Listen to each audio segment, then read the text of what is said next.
అన్నాడు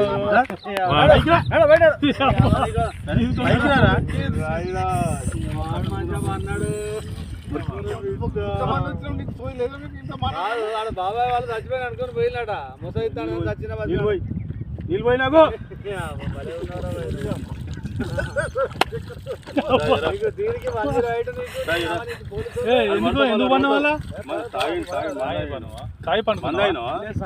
ఎందుకు అనుకున్న వాళ్ళ ఈ చల్లదనానికి ఎండకు చేయలేక కన్నీకి ఓడిపోయి వచ్చిన కన్నీకి పొయ్యి ఓడిపోయి వచ్చిన గెలవలేక ఏం చేసావు 10 రోజుల నుంచి గణేట్ చేత నాతో గట్టించి నా కష్టం దోచుకొని